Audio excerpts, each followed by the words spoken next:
The Elf on a Shelf A Christmas Tradition is a 2005 kids' Christmas story that started the trending holiday tradition that we know and love today. With all of the attention that this story received over the years, it's only natural that a few urban legends have emerged because of it. What is good, my friends? My name is Nicholas Playlog, and I'm your host in today's video where we're going to be looking at the top 5 scary Elf on the Shelf urban legends. Let's get into it. Number 5 on this list is hitting the elf. As far as the story with the Elf on the Shelf goes, if a child is to touch the Elf on a Shelf, then all of its magical abilities will leave, and the only way you can bring it back is to sprinkle cinnamon around it and leave it overnight. If you do that, then its magical abilities will return, and it will continue reporting to Santa Claus. However, there's a legend that if instead of touching the elf, you hit it or abuse it in some way, rather than lose its magical ability, you turn the elf into a force of evil. Similar to the legend of Krampus, where he will punish you for being bad, this elf will do something similar if you abuse it and it labels you as a bad kid. Now that you're labeled as an especially bad kid and have harmed the elf, it will turn from a nice elf into an evil elf meant to make you pay for your actions. If you do this, then you can expect the elf to awaken in the night, except instead of reporting back to Santa Claus, it will enter your room and beat you the same way that you beat it. This will be an extended torture session from this now demonic elf whose only mission is to make you feel the pain that it felt. This process will occur every night right up until Christmas time, when the elf will finally go away. However, that might mean that you could be getting tortured every evening by a demonic elf for weeks. Apparently, even if you try to kill this elf or send it away during the daytime when it should once again sit on your shelf, it will still come and find you in the night and be even angrier than it was before. Nobody knows how you can combat this thing if this ever was to happen to you. So the legend just further enforces that you shouldn't touch the elf on the shelf, and if you do, then make sure you don't intentionally harm it in any way. Number 4 on this list is the tiny camera. The whole Elf on a Shelf thing has really taken off in the last few years, with millions of tiny little elves being sold. It has also become one of the biggest trends come Christmas time and synonymous with the holiday itself. The whole nature of the Elf on a Shelf is to watch you in your home and make sure that you're good. We suspend our disbelief a little bit and believe that this little tiny elf doll comes to life and then reports that back to Santa. In one family's Elf on a Shelf though, this info wasn't going back to Santa Claus at all. In 2011, a family had an Elf on the Shelf for about 3 weeks before they noticed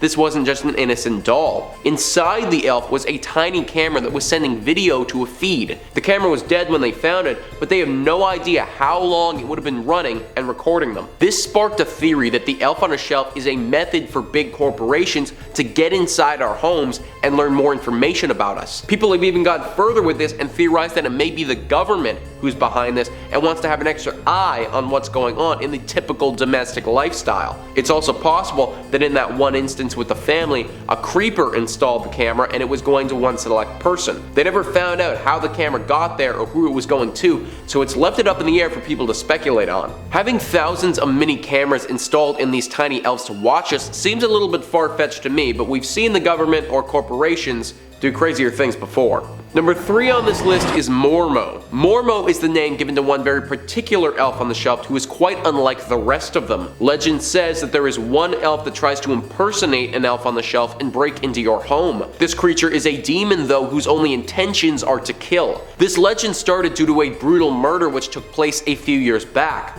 A wife and a husband had both been killed in a way that the police had an extremely hard time understanding. When the authorities got to the home and discovered the crime scene, there was blood everywhere and the couple was both lying in the middle of their living room. There was no signs of forced entry and nothing was taken though. The authorities thought that it might be a murder-suicide, however the manner of their death indicated that a third party was involved. One thing that stood out to the police was the blood-spattered elf on a shelf positioned on the mantelpiece in full view of whatever it was that took place. The police were never able to determine the true cause of death, but this story sparked the legend of Mormo, the demon elf on the shelf. Now, people believe that every time you get an elf on the shelf, you are simply rolling the dice and could end up with Mormo. If you do, then it's very possible that you and your family will die in a tragic and unexplained way before Christmas time. I'm not sure how much validity this has to it. Kind of seems like somebody really ran with the story on this one, but having a devilish killer elf on the shelf like Chucky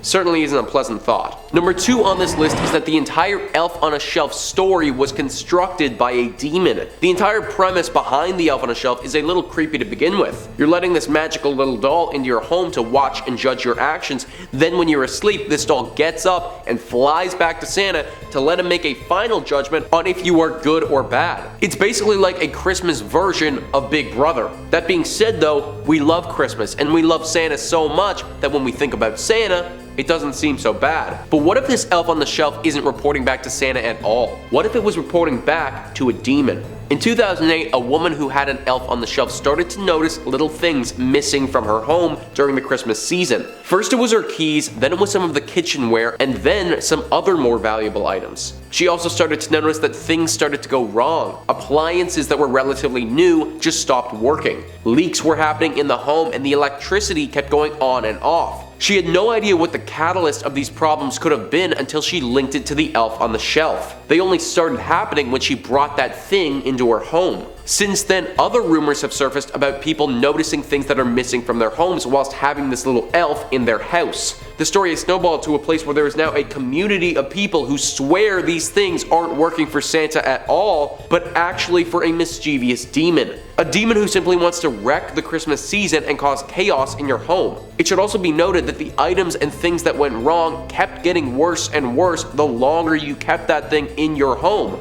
So who knows how bad things could get if you keep that thing in there for the entire season. Number 1 on this list is a devilish name. A rule associated with the elf on the shelf is that the family housing this elf must give it a name. Typically people go down the silly route and name it something like Mary Martha or Twinkle Toes or something ridiculous like that. All of that is fine and good and very in the Christmas spirit. However, there are a few names that you need to avoid when you're naming your elf on the shelf, or you may run the risk of devilish possession. Names such as Lucifer, Bile, Gorgo, these names are all infernal names, which are names that are linked to anti-hero figures used in satanic rituals. If you ever give your elf on the shelf an infernal name, and there's actually a full list of infernal names that you can look up if you want to double check, but if you do this, then you just open the door for your elf to become possessed by a demon. Just because the door is open doesn't mean that any demon will walk through it. However, you don't really want to be giving them the option in the first place. Christmas time is a time of love and family, and also to celebrate religion, all really nice things. If you are a demon though, this is one of the worst times of the year and you are itching to cause any type of chaos that you can and ruin the fun. If a demon takes over your elf on a shelf due to its name, then there's no limit to the amount of nastiness it could cause. Not only could this devilish puppet haunt your home,